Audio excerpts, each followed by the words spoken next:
students. Next, we are so pleased to present our 2022-2023 Back to School update. And I know we have a number of presenters making their way to the podium, and I'll be happy to kick that presentation off. So this afternoon, we are going to provide an update on school readiness as we prepare to welcome our students back on Monday, August 29th.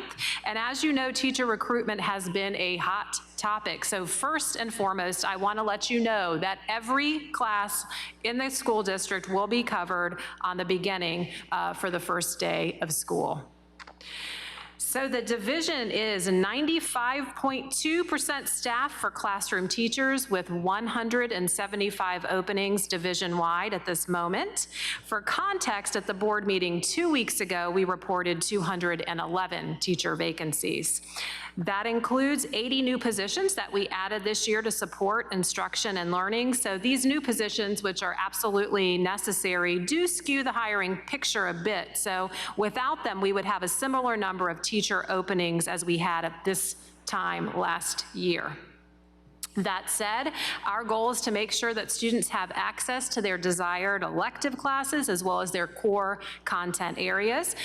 We recently welcomed 500 teachers to New Teacher Academy. This cohort includes Henrico teachers who are new to the profession, as well as veteran educators who are new to our county. We were so excited to welcome them. We will also leverage the experience and expertise of staff who are certified to teach, regardless of their current role in the district, to support classroom learning until full-time teachers are hired. This includes temporary assignments as a teacher or a collaborative teacher for some of our instructional coaches, and central staff will also fill in as needed. At the secondary level, 4 Virginia certified teachers will facilitate sections of higher level math or physical science virtually through an education partner called Proximity, and these classes will be similar to virtual Virginia courses offered in the past. I also want to note that an instructional assistant will be in the classroom to support and supervise students at all times. And as in years past, a teacher may be covering an extra class period in their building until a permanent teacher is hired, and in those cases, teachers would receive a stipend for teaching during their planning period. And finally, we have 75 board substitutes in our classrooms, and these are not traditional daily subs. They hold a bachelor's degree with an emphasis in education or a Virginia teaching license. They're assigned to a specific classroom and do not float throughout the school the way that daily substitutes may. Although all classes are covered on day one, we continue to recruit teachers and staff through our job fairs, colleges and university visits, and support of career switchers and instructional aides who are seeking a teaching license. We've also extended our employee referral program that offers a bonus for staff who help recruit new employees to Henrico County Public Schools. And as we shared at the last meeting, we have job postings for teacher openings at specific schools as well as general postings on our site.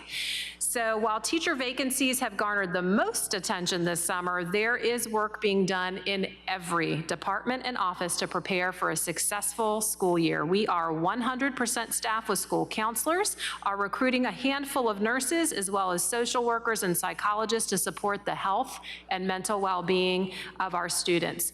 Now, Mr. Pritchard, Dr. Grant, and Dr. Hughes will provide details from their respective divisions.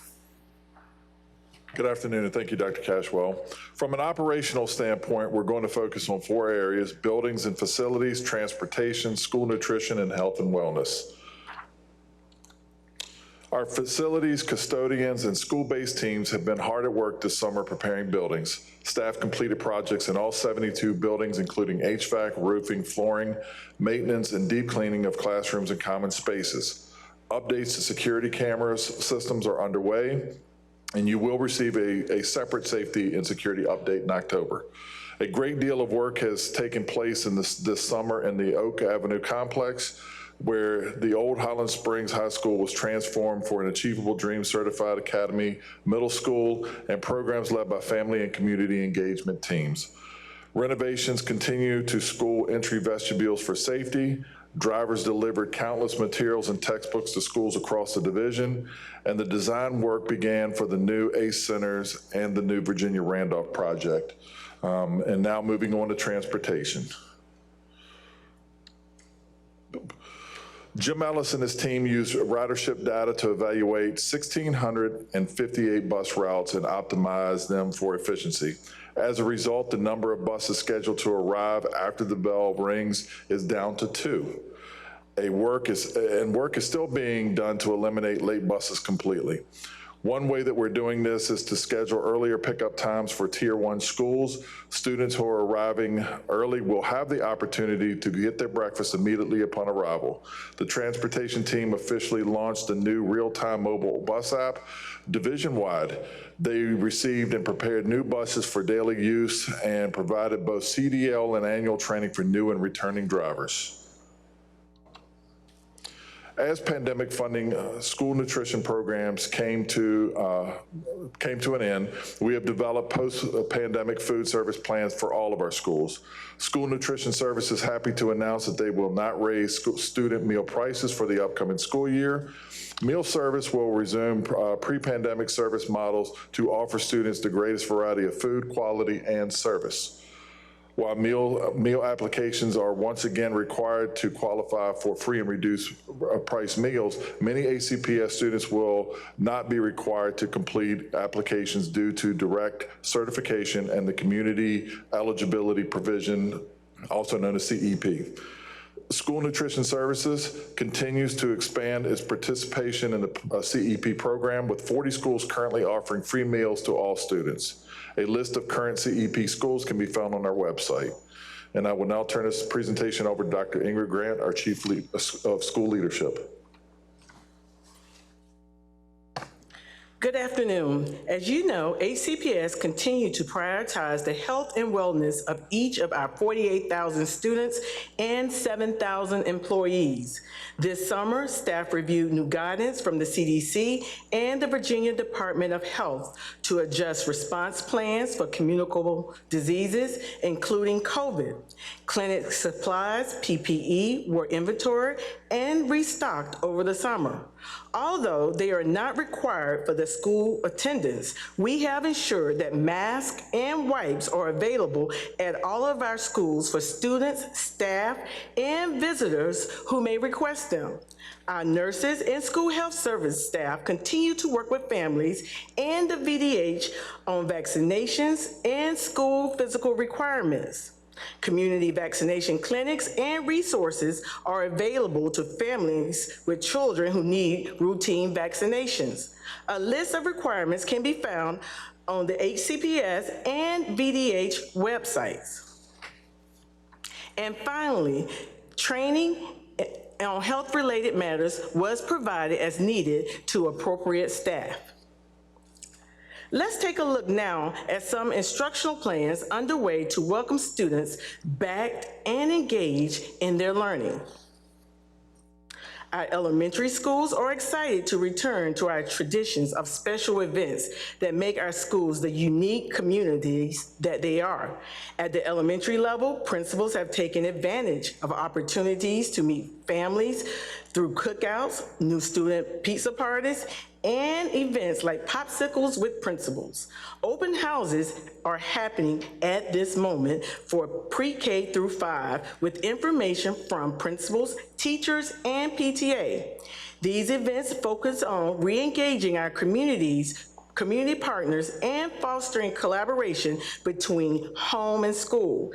Here are just a few examples of some exciting opportunities at the elementary level. As a special treat, kindergarten students will receive books to add to their home library in hopes of fostering a love of reading at home. Holiday Elementary School will be welcoming their second cohort of kindergarten students to the Dual Language Immersion Program. Glen Lee Elementary continues to offer telehealth services to its community. Harvey Elementary hosts the residency program from the University of Richmond. Tuckahoe Elementary will host the Learning and Discovery after-school program.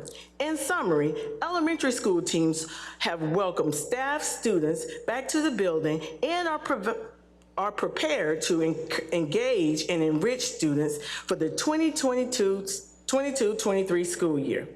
Secondary students are also excited to welcome students and families to the 22-23 school year. Middle and high schools are hard at work hosting orientations, open houses, camps, back-to-school nights, and laptop distribution events.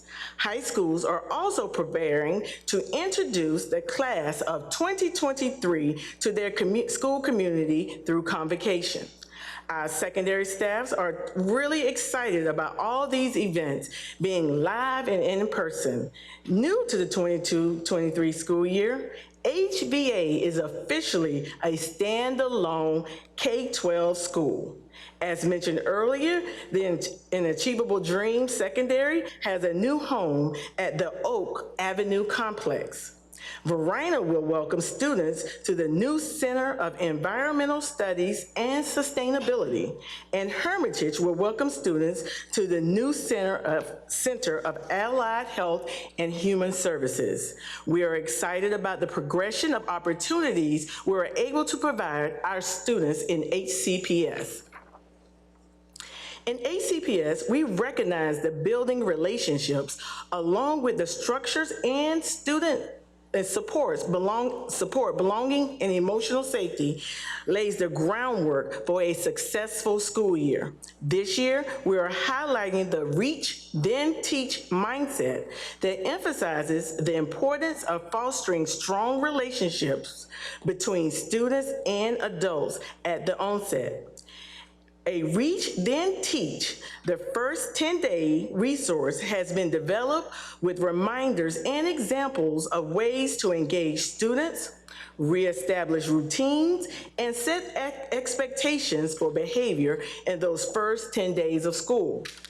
Beyond the start of the school, we will continue to offer school-based mental health services and social-emotional learning opportunities alongside the rigorous academic programs that are the hallmark to HCPS. I will now turn the presentation over to Dr. Leslie Hughes. Thank you. Good afternoon. As a reminder, the board has received updates during the last year on the development of the Teaching and Learning Framework, which aligns to Goal 1 in Destination 2025, that states Henrico County Public Schools will achieve academic excellence by transforming teaching and learning to provide engaging, learner-centered experiences for all students. Based on teacher feedback, the framework was developed to ensure teachers have a roadmap to grow professionally and the support and resources necessary to meet the needs of all students. As shown on the slide, the Teaching and Learning Framework is comprised of 3 distinct components. The aligned curriculum anchors instruction to state standards and outcomes for students. The instructional model represents the components that drive teaching and learning in Henrico. As educators prepare their instruction, they consider how to design, deliver, and assess in a learner-centered community. Ongoing reflection and adapting their response to student needs creates an instructional environment that supports all learners. To support our incredible teachers, we offered aligned professional learning that takes place throughout the division and in schools that allows for job-embedded application of our content-specific resources. This model is incredibly important as we welcome back students whose learning is continuing to recover from the disruptions over the last years. The SOL scores released last week are another data point that illustrates where the gaps in student learning persist. In light of the pandemic, the SOL pass rates are not unexpected, but will continue to help inform our instructional strategies as we continue to address learning gaps. While we know we are not yet back to pre-pandemic pass rates, the data is helpful in identifying opportunities for targeted student support, as well as the need for sustained focus on closing achievement gap between student groups. However, we are confident that the hard work, resilience, and shared commitment to one another that our students, families, and teachers and staff have demonstrated over the last years will carry us forward as we embark on a bright new school year together.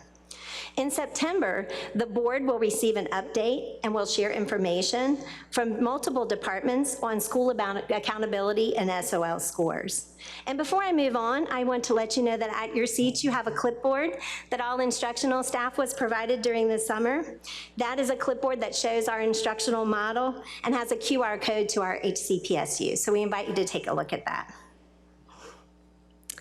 In addition to the rigorous academic content HCPS is known for, we continue to foster community building in all classrooms and schools while creating a sense of safety and security through the reestablishment of routines, procedures, and behavioral expectations.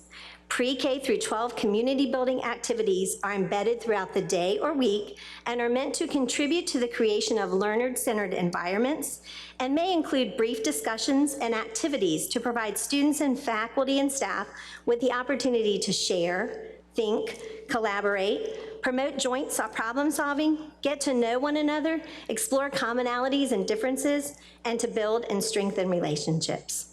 Additionally, all students have access to the comprehensive school counseling program that addresses their social, emotional, and mental health and wellness. And all students pre-K through grade 12 will be provided with weekly research-based SEL lessons delivered by the classroom teacher.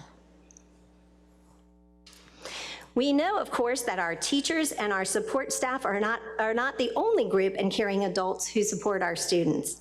HCPS can be more successful with our families, parents, and community partners. On August 19th, hundreds of people came together for the annual Back to School Kickoff hosted by Family and Community Engagement. The event offered resources, supplies, and opportunities to create connections that will benefit students, staff, and adults this school year.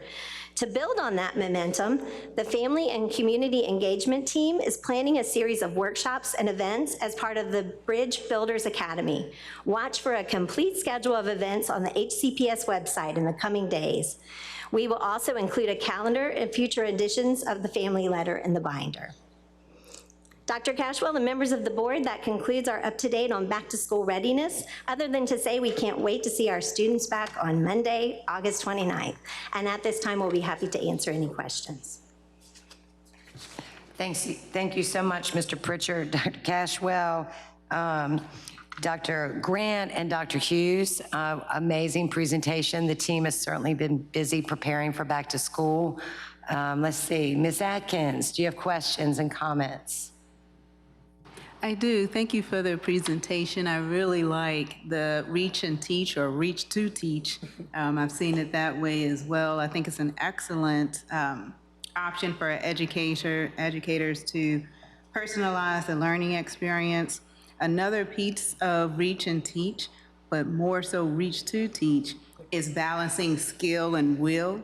I've seen it delivered that way, and so when individuals understand the will that they want for their students, and then also understand the skills that they have, they can better align and balance that, and that really does create that, I would say, the relation-rich environment, which I know that's one of the terms that's used in trying to develop relationships in the classroom. So I'm really, really happy to see that.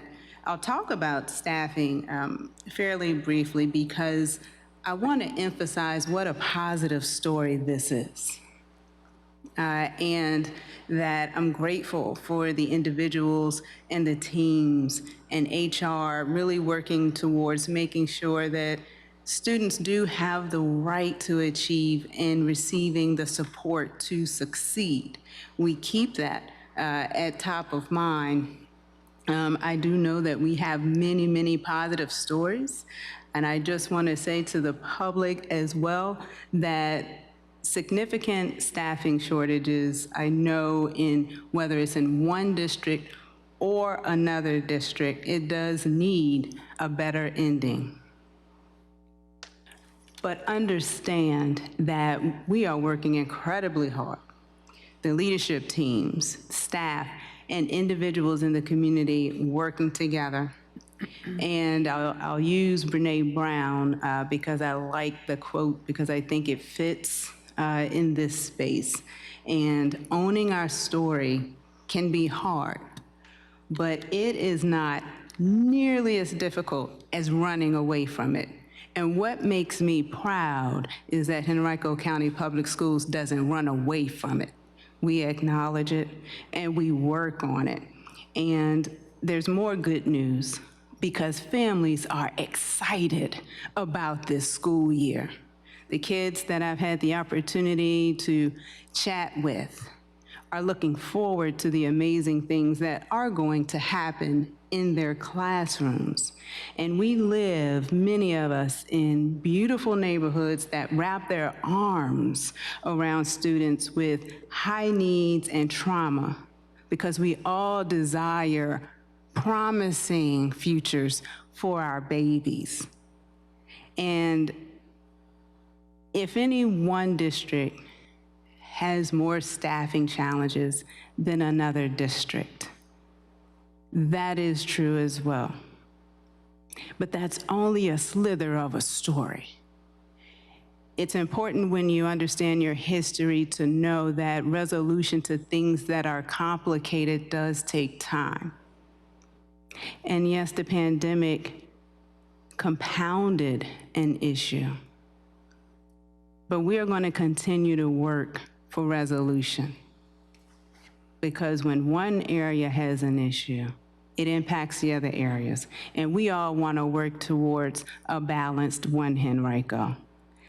We're going to do that. And I'll ask Ms. Bolden to come up because I do have questions for her as well. And I want to just start with letting you know I am not expecting an immediate response at this time, because tough questions deserve the time to figure out the solution to them. So I wanted to just start with that and give you the question of if you can share plans on how we can get HCPS closer to resource equity for staff and for students. And so that you understand my interpretation of resource equity, I'm talking about the allocation and use of resources, people, time, and money. And as you talk with other experts, gather more data, definitely look at stories. I'm going to ask that you also look at history, because if you do go back and look at the Great Recession and you look at all of those big impacts to our country, it does filter down to education. And particularly when you look at the cap, that was something that really impacted Black and brown babies 4 times the rate. So as we look for resolution and understanding that we have done a tremendous job of adding support roles, but this goes way back when positions like counselors, bus drivers, so forth and so on were cut. And I think that if we take some of that history that we've learned from years ago as to why, and as we add to our staffing, when we're adding to staffing, we are making headway and we are doing positive things, but the rate in which it will significantly impact Black and brown will be different, not because of a pandemic, not because of right now, but because of what has happened in history, and there may be some clues to how we can continue to make positive progress. So what a mouthful that was. So let me close with telling you that it took a long time to get to where we are, and we are moving forward. And it's going to take a little bit longer to get to where we want to be. But the message is clear that we're moving forward, and that is what's so important. So I'll pause so that you can respond. Yes, ma'am. Thank you very much. And that certainly was very broad, and we do work across many, many departments in the division. And I would appreciate the opportunity to step back and gather information and present you and the board something that's very thoughtful and cohesive and well put together to answer your question. And address your comments. Absolutely. Thank you. Absolutely, thank you. And then, let me just check and make sure I didn't have any other.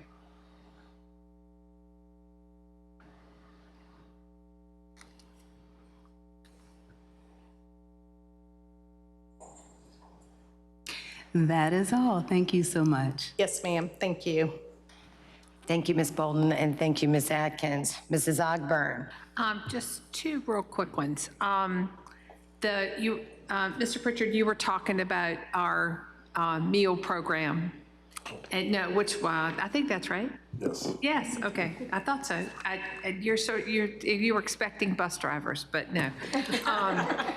I know it's been a while since our families had to fill out the forms and the applications and all that stuff, and you had said that when they fill them out, that, is there any confusion for families, though? This is just a curiosity for me. I've had one person call as to whether they should or should not fill out the forms and that kind of thing, and who do they call if they don't know? Well, Other than, they don't call you, I know that. no, they do not call me. But I would say if there's any kind of doubt or reservation, that you do fill out the form and go through the process. And number two, if they have any questions, please call School Nutrition Services. There are people there that will be able to answer your questions and direct them in the right way. Because I know, this has been getting a lot of press lately about what meals, which schools have meals and which don't. And I know this could be confusing after having a time where meals were covered. So I appreciate that. Yes. But, and plus, I think parents are out of the habit of filling out these forms. They haven't had to. So this may be a little bit of a thing for parents as we go back. So I'm just curious about that. But secondly, Dr. Grant, I'm going to ask you about, well, it's really both of you, I'm sorry, but y'all were talking about SEL and how it's scattered through the aligned curriculum. And I've actually had a couple of questions from constituents about this here lately, about what that actually means. And because I had specifically a parent call and ask about what does it mean to have lessons scattered throughout the day and scattered throughout the curriculum, and where can they see this curriculum and how that all works? Because it is a little bit different than it used to be.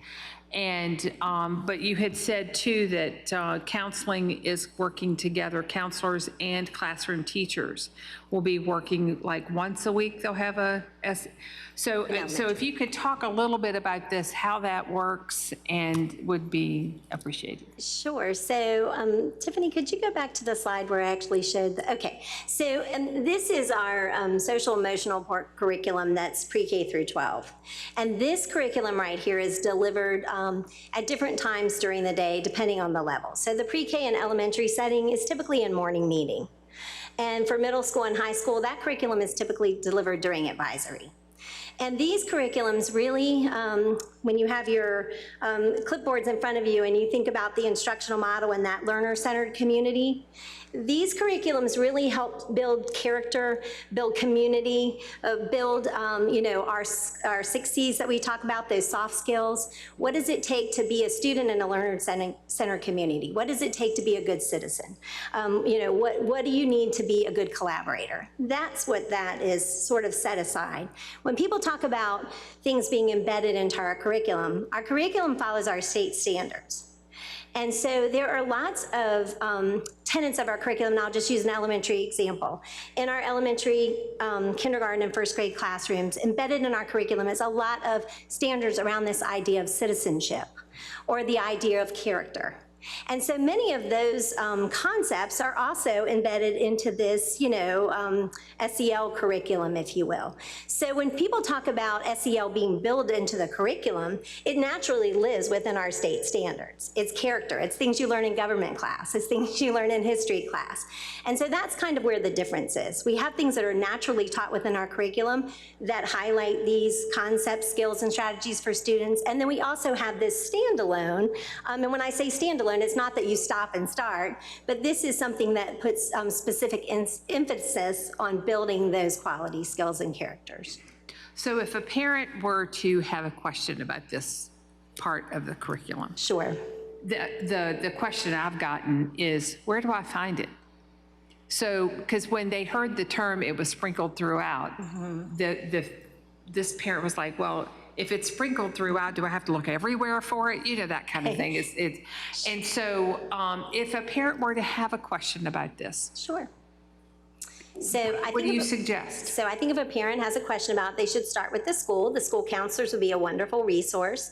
Anybody on the school-based mental health team, school psychologist, school social worker, they could call my office, any of our specialists or coordinators who help oversee and implement this curriculum. I could help someone, and we certainly could show them the scope and sequence for this.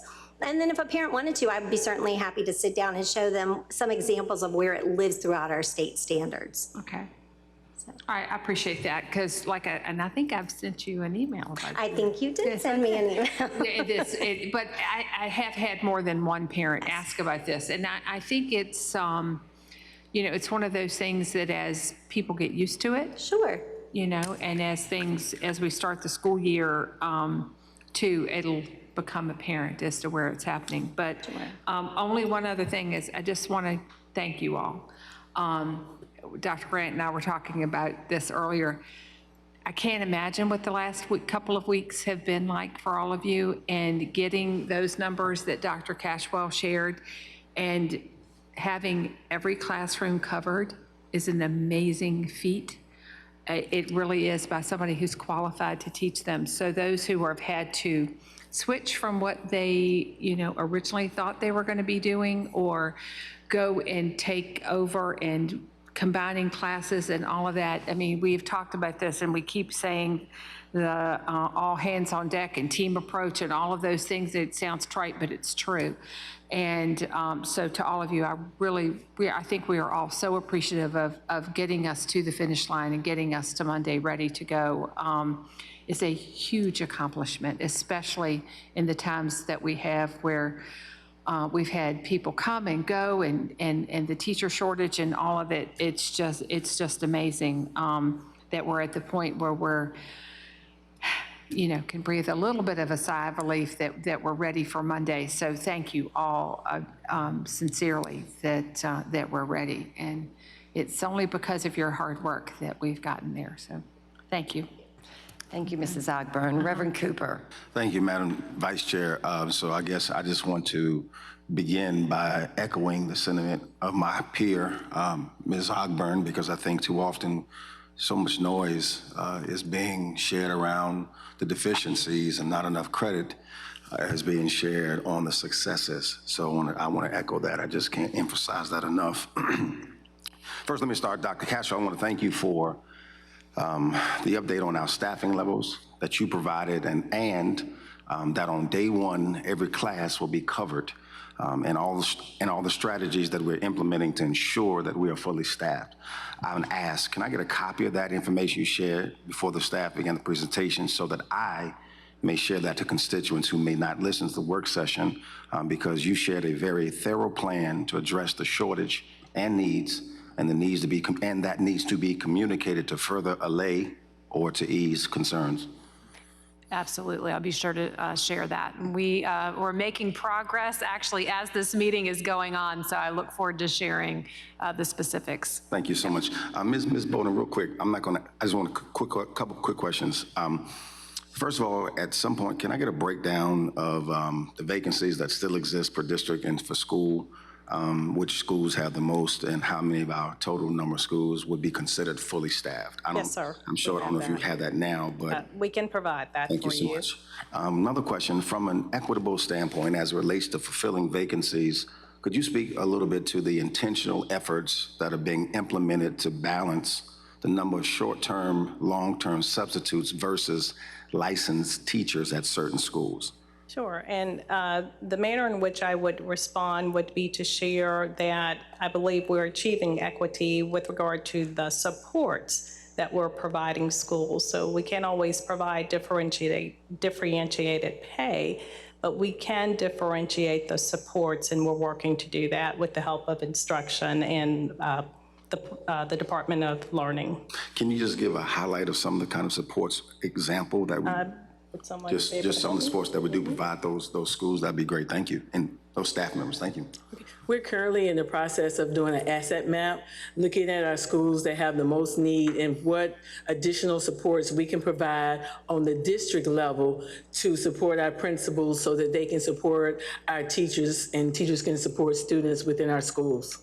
That's awesome. So what you're saying is we're assessing the need. Yes. And then therefore, once we complete the assessment, then we're going to implement strategies. Yes. And allocate resources. Yes, we have been allocating resources, and we will continue to allocate resources to the schools that need the most support. Thank you so much, Dr. Grant. Mr. Pritchard. Yes. For our non-bus riding students who are being picked up and dropped off at our schools, we know that the first week of school and beyond can be a nightmare for our families and staff.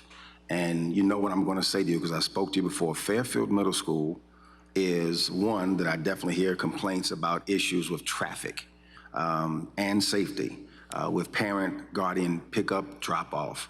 Could you just speak briefly to how we're addressing these issues at schools and our efforts to work with the county in addressing some of the issues pertaining to traffic patterns, drop off, pickup procedures?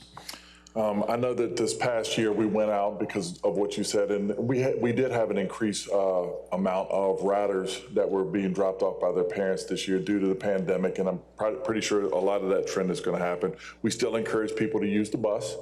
That's the best way to stop a lot of the congestion that takes place. But in the past, what we've done is I know that myself and the school safety and emergency management team have gone out and done traffic studies. We've also implored the county to do traffic studies through Public Works to come out and do this. I know that we have a very good relationship with our Henrico Police Department, but that is something that only the Henrico Police are able to direct traffic, and it's something I know that they have their challenges too with staffing, and that becomes a challenge, particularly when you look at 72 schools. And so one of the things that we do is we evaluate the existing traffic plan and see if there's things that we can do to improve it. Some of the recommendations, particularly like at Fairfield Middle School, would be only a right-hand turn out of the school, because what ends up happening is that you sit there at that, there is no light there, and we've had traffic studies done, and it doesn't warrant a traffic light. So turning left out of there can hold and occupy traffic for a long period of time, whereas a right-hand turnout, you can make that and keep traffic moving. So that would actually reduce, it would increase the queuing within the property of the school and to be able to drop students off and get them out a whole lot faster. Well, using that example, Ms. Harris is shaking her head because she's familiar with that as well, and she's had constituent calls that she's forwarded to me because of Fairfield. How do we implement that change in that instance? Well, and we've talked to, we would continue to talk to building administrators and see if there was something that we can do to help out with that. You know, they have the ability and the right on the school property to determine the traffic pattern. I would also say too is that along with putting your child on the bus, follow the traffic pattern that the school sets out for you. It's when people start doing their own thing that creates more chaos and more congestion. And you've got people trying to get in and out of the same lanes within a property like Fairfield. I appreciate that. Thank you, Ms. Pritchard. Next question, quickly for school nutrition. Who can answer that?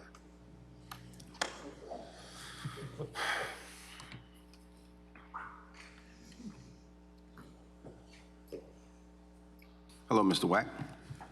Good evening. For our schools with community eligibility provisions, our families do not have to apply for free meals. Do we have a listing of schools where our families do not have to apply for free meals, and a listing of schools where our families would need to submit applications for free and reduced meals?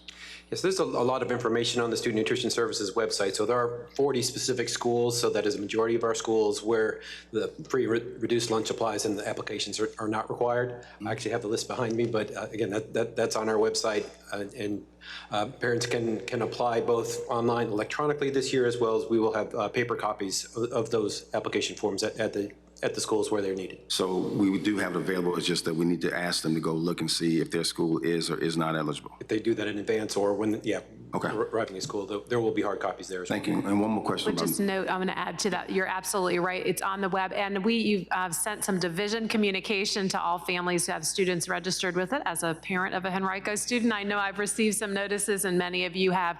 And then principals of our non-CEP schools are able to additionally communicate and keep pushing families and directing them towards either the paper form and assisting them with the paper form or the electronic version. So we'll continue to spread the word. So you've probably seen a lot of messages from Henrico schools about this topic of meals, and you'll continue to, and particularly at those specific schools where there is not the school-wide eligibility. I appreciate that, because I think, you know, the pendulum has shifted, the paradigm has shifted. It's not like it was. And to that point, for our families who may not be eligible for free and reduced meals, but may experience a hardship during the school year, can you remind us of what resources do we have available to them and steps would they need to take to make sure that their child receives a meal? And one thing I would point out that was mentioned in the presentation, this year the reduced lunch is a free lunch. The state is really funding the differential between a reduced lunch and a free lunch. So they are free to all students that would qualify. But in terms of the specifics within the school, we do have some flexibility around, like, for example, the accumulation of student debt and so forth, but we can look at the financial need of the individual families. So that would be school-based. The school would. Yes, I believe so. Okay. Yeah, so as Mr. Wack said, the reduced lunch is actually a free lunch through the additional state funding, which I think will assist families. And then certainly our school cafeterias and managers are prepared to work with families should there be some challenges in making sure those balances are covered. But important to note, outside of our school nutrition program, there are a number of resources we can help connect families to, whether it's our community partners, local food pantries, our family and community engagement team does an outstanding job assisting families with connecting them to resources even outside of the school division. So I would say if there's a family who has questions or need, they could start with their school. They have a family advocate on staff, school social worker, counselors, and our school administrative teams are willing and able to help connect families to our family and community engagement team. If they should have any needs, they can help navigate that situation. Well, I appreciate that, because I don't want persons not to ask because they may feel ashamed or they may feel embarrassed, but our goal is to have enough resources available to give you assistance in that need. Thank you, Doc. Thank you, Mr. Wack.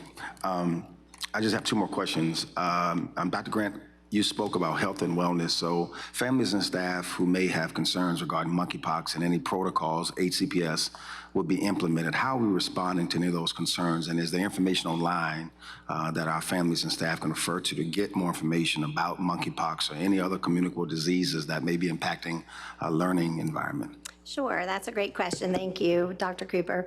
We, like any of our communicable or infectious diseases, we have been in monitoring mode throughout the summer. Dr. Grant, Mrs. Coy, and I have participated in meetings with the Richmond Health Department and the Virginia Health Department. The Virginia Health Department put out guidance just last week for school divisions. I can share this with you in the weekly update. And right now, we're just in a monitoring mode. You know, the guidance from the VDH and the Richmond Health Department is that school divisions don't need to move forward with any procedures any different than we would right now for the flu or for the chickenpox or any of our other infectious diseases. But we'll continue to monitor, and certainly if we get to a point where we need to inform families further, we'll put guidance on our website. But I think the most important thing that, you know, we really want students and staff to come to school healthy and certainly keep them informed as much as we possibly can. No, thank you. So I'll be glad to share that with the board. Dr. Hughes, thank you so much. Last question for me. I know we didn't mention this, Dr. Cashwell, but a quick question. During our work session meeting back in June, we presented on software platform Securely. That's designed to improve parent guardian visibility into their students' online activity on HCPS issued devices and to provide online student safety features. The question I have, I don't know who might answer this, is it had already been piloted at some of our schools and data was collected about the experience. It's about to go live, right? And so since this technology will be new to some of our families this upcoming Monday, could we speak to some of the concerns that have been centered around the use of data, whether it be shared with SROs, student privacy, and the potential even for outing, quote unquote, for some of our LGBTQ students and their families? Yes, sir. It is a software that's installed on our devices, our HCPS devices, but it is done for, at least from a standpoint of a safety monitoring, somebody that is looking to self-harm, suicide, school violence, and areas like that. But it's also a communication tool between parents and their students, and that's primarily what it was put into place for, was to allow parents and students to have those kind of conversations, to talk about it at home. SROs are not involved with any kind of communication that comes in with this. It's something that's handled through administrators and school counselors, and I know that's why Ms. Hughes did not walk away so quickly when this question came up, because I know that we put a lot of thought and work into this and making sure that it's implemented out. It's not something that's going to be directly put out on Monday. We deliberately are kind of putting this out after the chaos of the beginning of school, and be able to make sure that parents are educated on this and get the right information on how to go about this, and some tools that go along with how to talk to your child, not only along with just how to get connected. And if I might add, Yes. and thank you, Mr. Pritchard. So as he stated, we did pilot this. We have traditionally had, even before shifting to this product, online web filtering and monitoring for safety on HCPS issued devices. So the new component of the product we're moving toward is an additional tool for parents and guardians that allows them to have additional access to information, should they wish to. So remember, we're talking about HCPS devices, which when they're issued to our students and families, they acknowledge an acceptable use agreement that these are instructional devices for instructional use. Of course, our students take them home to be able to continue their work and homework. Parents have asked, and one of the things we learned from the pilot that was a positive, for being able to limit screen time at home, for example, on a school-issued device. This feature for parents who wish to use it would allow them to limit the amount of screen time and have some limits when the device is in use at home. And then, of course, to be able to see online activities should they wish to do that, again, on the school-issued device, which, according to our acceptable use agreement, is for instructional purposes. So it's really increasing the line of communication between families and guardians and students as it relates to instruction and the device. And it is, as far as outside sharing, as Mr. Pritchard stated, that's not the intent. We take student privacy very seriously, but certainly the feature related to the online monitoring, which is not new, is related to making sure that when students may be searching things related to self-harm, harming others, school security issues, that we have a procedure in place to make sure appropriate staff would be notified, and then we would appropriately connect with the student and families in a timely manner. Well, I think, thank you for that update, because I think that last feature could give the impression that the data is being shared even beyond those individuals that you mentioned in those specific cases. And so I feel comfortable knowing that this is not information we're sharing with SROs or any disciplinary kind of piece, but administrators and parents in that regard. So with the staggered implementation, how we doing the rollout? Well, I mean, it's going to become available. I know that we will be working on messaging through communications to make sure that goes out. But I mean, knowing that we've tested this thing through our pilot programs and feel pretty comfortable with this, we just kind of wanted to at least let the first week of school and all of that's chaos and massive filling out the forms that need to be filled out. In our web filtering's in place Yes, as devices are issued. He's talking about parents signing up for their parent view piece. We also have the parent app available for buses, so we've been communicating that. So we don't have to flood communication all at once, but certainly as students enter classrooms the first day they're getting their devices, we'll make sure families who wish to have that feature and have access to how to do so. Thank you, Ms. Pritchard. Thank you. Yes. Thank you, ladies and gentlemen. Dr. Kessler, thank you. Madam Chair. Thank you, Reverend Cooper. Mrs. Shea? Thank you, Ms. Kinsella. Oh, excuse me. First of all, I just want to thank the whole team, but especially Ms. Bolden for her team's tremendous work. Watching these, our employment numbers, it's almost been like watching a telethon as the numbers kind of tick up. I know I've been monitoring the vacancies daily, and I'm sure many of my colleagues have been as well, and so I appreciate that. Dr. Cashwell, I just wanted to give you an opportunity to reiterate a little bit of what you said in your opening. It's tremendous that we have all of our classrooms covered for the first day, but it's beyond just having an adult in the room, correct, in terms of coverage. We have skilled individuals to meet our students on the first day, correct? That's right. So it's a combination of board subs, which, as I said, are not the same as daily subs who would rotate throughout a building to handle openings, but board subs who have their teaching licenses or credentials in related areas, who are there to serve in in a longer term until a full-time staff member is hired. A number of cases where there are individuals who are certified teachers who are currently in other roles who have been shifted temporarily to the classroom role. So qualified, as you said, adults, teachers in our buildings to serve where we are still seeking full-time teachers for those vacancies. And you mentioned we added 80 positions, and that had we not added those 80 additional instructional support positions, we would be at a typical hiring number for this time of the year. Is that correct? That's exactly right. So, we understood how crucial, we've been working as a school division, and certainly it's been the board's priority to make sure we're staffing our schools above the requirements, above the SOQ, additional support staff. We talk about issues of making sure schools that have greater needs have the extra supports. Those are in place, but, it's certainly in a time where there are staffing challenges presents a greater challenge. So yes. And I think what you mentioned there is so important, that we staff at a higher ratio than the state requires, and at a higher ratio than many of the other localities around us do. And so I think that's important to note as well.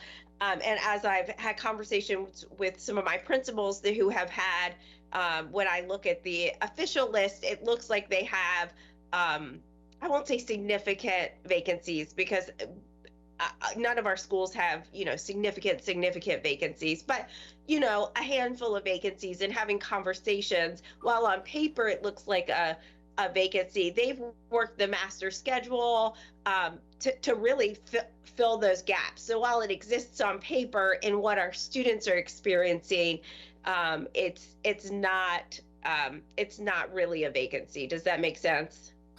I think that goes to the point I led with, which was each classroom is covered, even where there are schools still working to secure full-time staff to come on board and so whether it's shifting some things with master schedules, using board subs, us deploying staff, yes, lots of creative scenarios, not to diminish in any way the staffing challenges that are significant in a number of our schools, but as you said, some really creative thinking to make sure that all of our students have a great experience coming to school with a caring, qualified instructor. And I appreciate that point of clarity from you, because I think when you look purely at the numbers, when someone from the community or from the outside looks purely at the numbers, it's not really conveying the whole story. And certainly there are challenges, but the team has really done a tremendous job. And I really want to thank everybody in our Henrico Schools team for recognizing that we all hold a role in this, and the central staff and our coaches who have flooded in to help support. I know, as Ms. Ogburn said, it's all hands on deck. Even board members are looking at how we can, support in different capacities. We really are all in this together. Mr. Pritchard, when we talk about the new bus app, I know that communication went out in the August 5th edition of the binder, but for those who may not have opened the binder or gotten that far, has there been other communication to our parents about this app, or how should they find information? Yes, I mean, I know that several communications have gone out as we work with the communications department to make sure that that information has been pumped out periodically throughout the summer. But the best information is right there on our website. There's a transportation tab that parents can go to that will give them all the detailed information, how to get set up, be it if you're an Apple user or a Droid user, everything is there. There's a YouTube video that'll help you along with getting started. And I would note that as parents or families are checking in Power School to see which bus they've been assigned, you're going to click on that yellow school bus to find out that information. And as Mr. Pritchard stated, you're linked right to our site where you can find all the information and the videos right there. So it's kind of a one-stop shop. And it's easy to find even if you've already done that and didn't have a chance to look at that point by just visiting our site. Thank you so much, Dr. Cashwell. We talked a little, Reverend Cooper touched a little bit on monkeypox, and we kind of talked broadly about some health protocols in place going into the new year. But as it's been evolving over the last 2 years, can you share specifically what a student should do if they test positive for COVID, what the kind of the next steps are, and then also if a staff member tests positive for COVID, what are their next steps? Sure. So if a student or staff member tests positive for COVID, they're certainly going to let the school know like they would when they are sick with any illness. The recommendation from the VDH is that, and Henrico is following that recommendation, that if you are tested positive for COVID, that you will isolate or you are quarantined on days 0 through 5. So if you're a student, 0 through 5, staff members 0 through 5. On days 6 through 10, students and staff may return to school or return to work, and the recommendation is that you wear a mask. Okay, thank you. And that, I believe, is similar to how we ended the school year. Is that true? Yes, that is correct. That's how we ended the school year. It just, it seems to change so frequently. I wanted to make sure in the last 3 months we didn't miss anything and that our families were up to date. Thank you. Yes, thank you. And you'd need to be fever-free. I was going to say, and similarly to any illness, when you come back to school, wearing that mask is also contingent upon you being fever-free and medication-free for 24 hours. Thank you.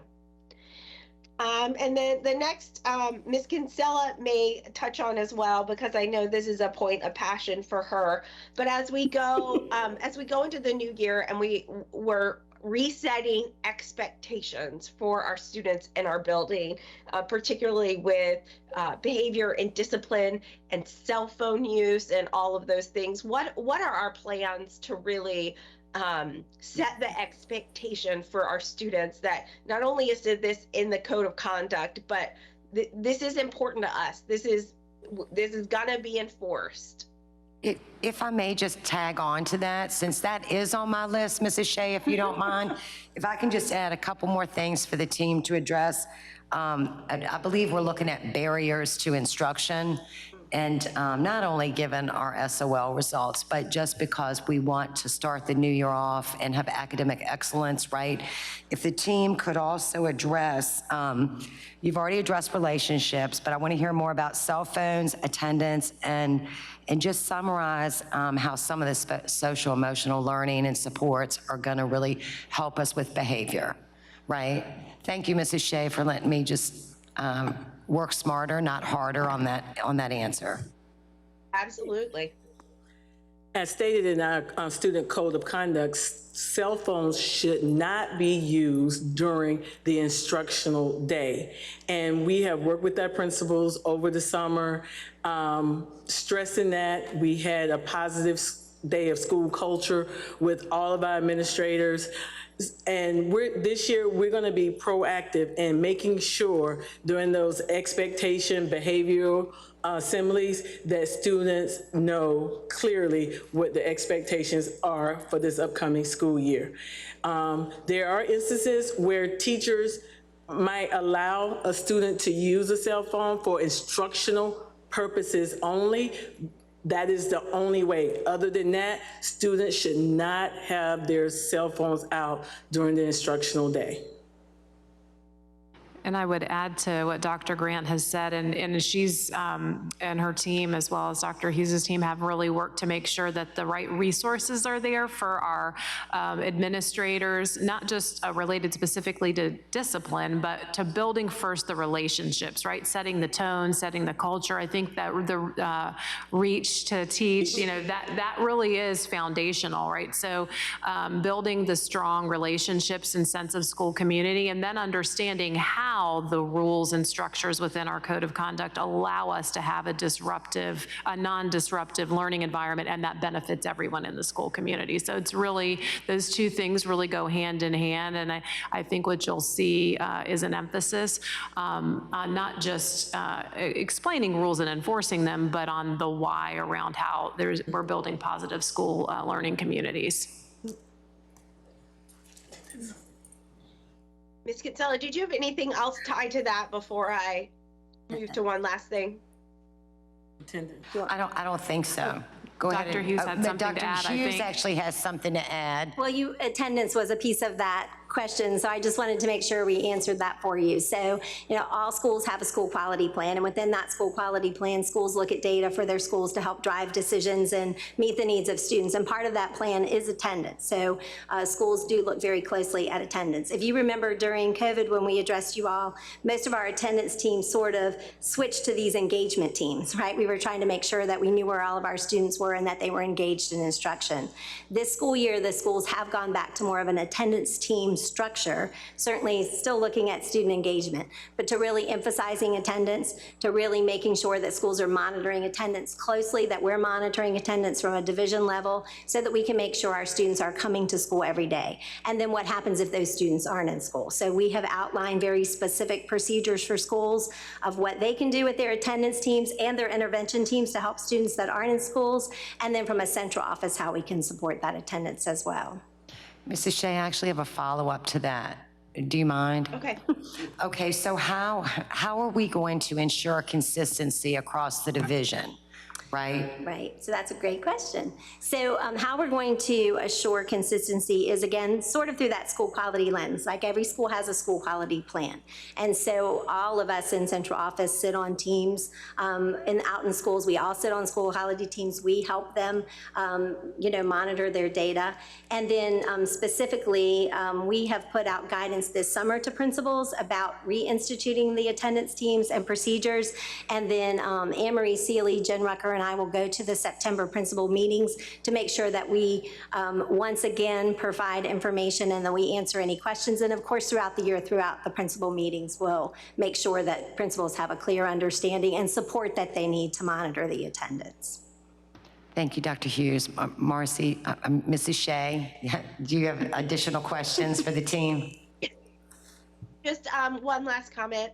Ms. Kinsella and I got to greet quite a few different groups that were returning over the last 2 weeks, and just the excitement of our staff to be returning, particularly, y'all mentioned New Teacher Academy and the hundreds of new teachers we were welcoming, and getting to have conversations with them during their kind of like community fair, and just their excitement to be part of Henrico was just moving, and we're excited. I know we're excited to have them, and so I'm really looking forward to a fantastic year, and I appreciate all of the team's work, both that are in that room there, but also on a macro scale across our whole Henrico team to make this a fantastic year. Okay, is that all you have, Mrs. Shea? Yeah, that's it. That's it. Well, okay, well, my colleagues have asked some wonderful questions, but I still have some more. So, again, I'd echo my colleagues' comments when they say they support the team. As Mrs. Shea mentioned, not just she and I have attended events, but all of us have attended events, whether we're out supporting the bond referendum in November, or whether, I know we did the new bus driver orientation. We did the New Teacher Academy. We had quite a few board members at the division-wide Back to School hosted by Glen Allen High School for the division. I mean, just so many, and then orientations in our schools. So many different things going on, and the energy really is contagious, and can't thank the team especially Family and Community Engagement team, really for orchestrating a flawless community event for the back-to-school kickoff for Henrico schools. So thank everyone. And again, I echo the board's sentiments as to staffing. I know I've watched some of the numbers because the board members do get daily reports just in less than 2 weeks. I mean, the numbers have decreased by half in the elementary school, and that's just elementary teachers. So I'm just blown away by the efforts of the team. But anyway, as we've been out and about and listening and talking in communities, one of the top things I'm hearing is safety.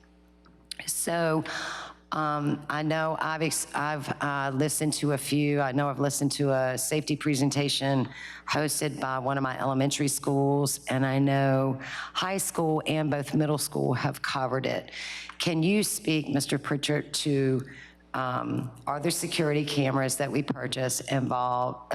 Have they been installed, and has training occurred for employees on our new camera system? Yes, we are currently in the process of continuing and ending installation of those cameras in our secondary schools. We're almost there and almost completed. Training has done with the actual manufacturer itself. Verkada was a part of that training session with all administrators, secondary administrators, both middle and high school. Oh, okay. So yes. Okay, thank you. And then I also received the question about our SROs and at one of my secondary schools, and as to the additional, we hired or budgeted to hire an additional 10, correct? Yes. And that was done primarily from a standpoint to fill in when our regular SROs had training and so forth. They're not 10 additional SROs that were going to schools, but they're there to help rotate and alleviate some of the— As substitutes. Yes, as substitutes. Right. That's basically it. I know our SROs go through extensive training only to be an SRO, but also they're additional training that they need to be a Henrico County police officer. Okay, I appreciate you addressing that. And then outside of safety, transportation.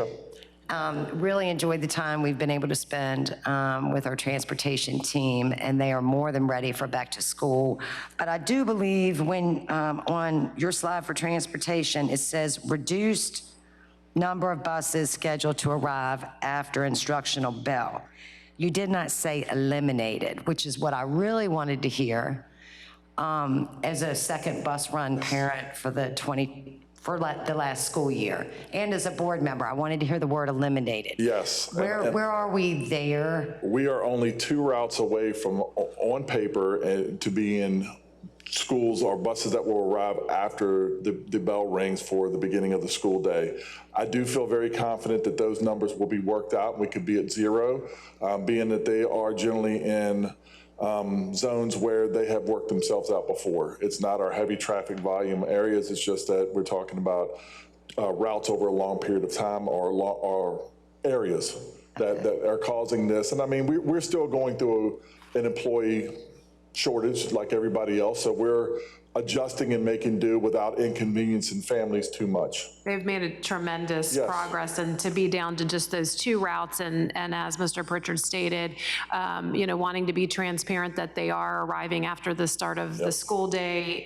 The schools are prepared and understand that where there are affected routes so that they can serve students accordingly, but we feel confident that we'll be able to reduce that number to 0 very quickly once we get into the rhythm of the year and get ridership stabilized. And since you're on transportation, I got to make my one last plea. Everybody just remember the first week of school is the first week of school.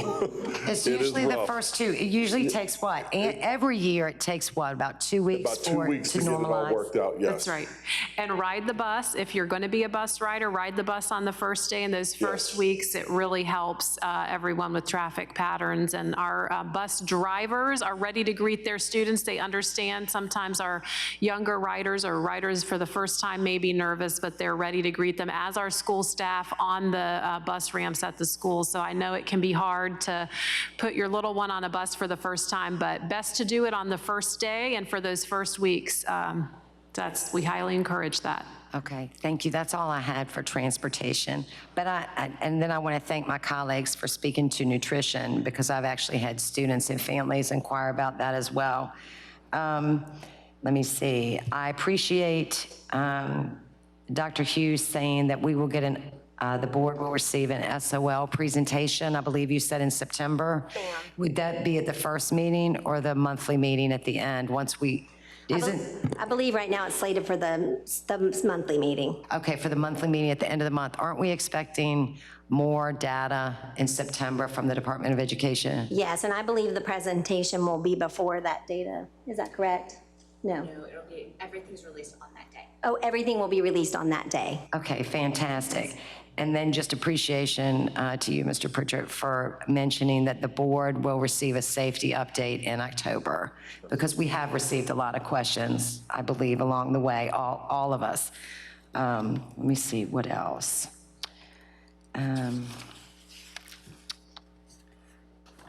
Oh, I know, this one's from Ms. Bolden.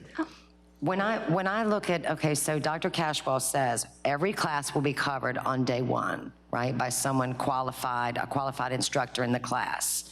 So when I look at the fact that I've got my elementary schools on our most recent report, that I've 5 out of the 27 teacher vacancies at the elementary level are in my schools, they're going to be covered on day one by qualified teachers. So it Just may- not permanent, I mean, they're just Well, not it could be a permanent. board sub, and in a number of cases, our board subs may be awaiting a credential to become a full-time teacher, so we can offer that employment opportunity. It may be a central staff member with credentials who's been reassigned temporarily until someone can be hired. I'm not trying to answer for you. You were prepared to answer. Go for it. You're perfect. And she can add to that. Is there anything to add? I mean, I just want to know how to answer questions. Where should parents who may inquire about this, what, go to the building Would principal? it be appropriate to go to the principal? Yes. Okay, thank you very much. And really, thank you and your team. And I hope you're collecting a lot of the reasons people joining us, as well as all the folks who unfortunately have left Henrico schools to do what's best for them. But hopefully you're gathering that data to share with the board so that we can continue to make Henrico schools the best place to learn and work. Yes, ma'am. Thank Okay. you. Thank you. All right, well, And that's, Mrs. Kinsella, do you mind? I had 2 more questions based off of some of the conversation that was shared, particularly around attendance. So with the attendance teams, are the teams assigned specific schools? No, so there's an attendance team in each school. So the attendance team in each school meets to review the attendance of the students in their schools. And then, of course, when central teams go out and sit on school quality teams, then we assist with looking at their data at that time too. So yes, we're all assigned to different schools for their school quality meetings. Does that clarify?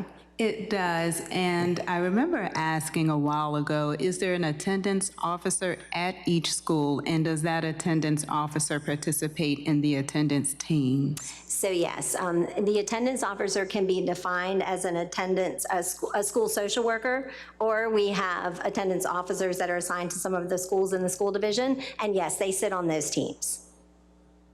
Okay, so technically, we don't have someone hired as an attendance officer in each school. However, an individual in another capacity will serve the role as an attendance officer if there is not one in the school. That's correct. Do I have that correct? Yes, that's correct. And Okay, typically, so there's multiple roles going on. that's correct, Okay. yes. And then I also just want to, I'm starting to get some dings from my community regarding staffing. Highland Springs, Sampson, and Varina. Please note, I am aware that there are other areas that are fully staffed. I know in our area it can be challenging because we have more needs in some of our schools than we do in others. But I want to reiterate, as it's been said often, that there will be a qualified individual that will be in these classrooms. And earlier, one of the questions was around resource equity. And we will be working to really understand and using data to understand how we get to a permanent resolution. We do have temporary solutions in place that are going to work well, but I want to reiterate, yes, we still do have vacancies, but there will be someone qualified in our classrooms that will be instructing our babies and loving on our babies as they would across all of Henrico. So thank you so much, Mrs. Kinsella. Thank you, Ms. Atkins. And then lastly, Dr. Cashwell, it really is all hands on deck, I believe, as was mentioned by Ms. Ogburn. If you would please share with the board maybe opportunities where we may be of assistance volunteering in and around Henrico County Public Schools, whether it's in our district or not, just where we're needed. Absolutely. Well, I want to start by, saying that first of all, the all hands on deck approach, the Henrico team is incredible. And, from board members to staff members serving in new and different capacities and just rolling up their sleeves to pitch in and cheer on the team as we head to the first day has been incredible. But we recognize everyone has different skill sets to offer. And some people may think, I'm not a qualified teacher, I'm not a trained teacher, I'm not a licensed teacher, but are there other ways I could help? We have a Henrico Heroes mentoring program. So whether you're a board member, community member, or a parent of a student within Henrico schools, and you want to find ways to give back and assist the community, the school communities, we're looking for adults to help mentor our students. A lot of the schools look for reading buddies to come in at different times, volunteer opportunities in the school, whether it's to assist throughout the school year or just those first few weeks as an extra set of hands on the bus ramp, whatever it might be. So I would say if you're interested in pitching in, there are a number of ways, and it doesn't have to be teaching or serving in a classroom. I mean, there's so many ways, big and small. It could be assisting. I know a lot of schools have volunteers who do work entirely in their home, away from the school, whether it's helping prepare teacher materials, cut out lamination, you name it. There are a number of ways to be involved. Thank you. Thank you for sharing that information. And that concludes it. Thank you to the team for this wonderful presentation. And we are certain Monday is going to be an amazing day.